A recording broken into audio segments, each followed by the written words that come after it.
On dit qu'il faut avoir une bonne hygiène de vie, une bonne hygiène alimentaire et une hygiène de vie, notamment au niveau du sport, une activité physique régulière qui protégerait à la fois l'apparition d'une DMLA, à la fois qui empêcherait l'aggravation une fois que la maladie est déclarée.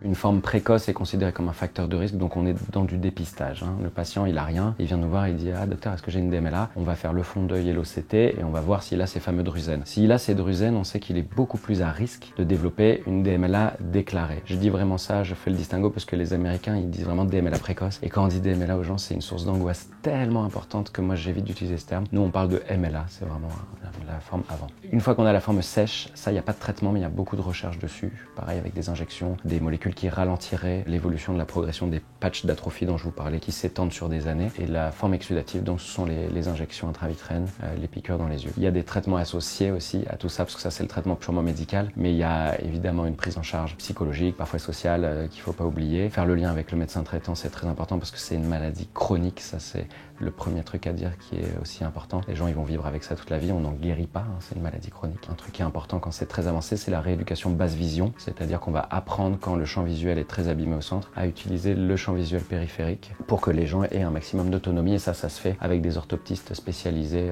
en général au CHU on le fait un petit peu, ou en cabinet de ville.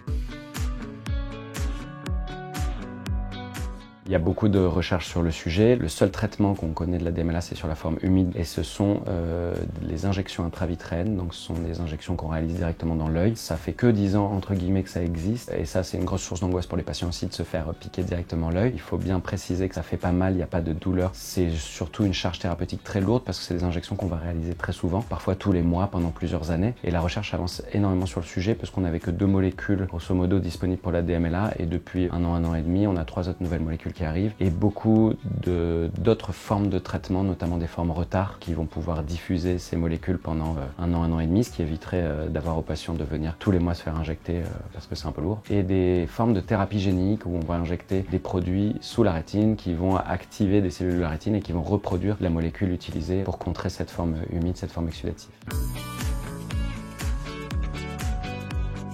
La question que les patients me posent le plus souvent, c'est déjà connaître la maladie, parce que c'est vrai qu'au niveau des yeux et de la rétine, on a du mal à concevoir ce que c'est. C'est des questions surtout d'angoisse. Docteur, est-ce que je vais être aveugle? Moi, j'aime bien dire non, la DMLA ne rend pas aveugle, parce que c'est la vérité. Quand on dit aveugle, on sous-entend une cécité légale, c'est-à-dire être complètement dans le noir. Et ça, c'est pas le cas.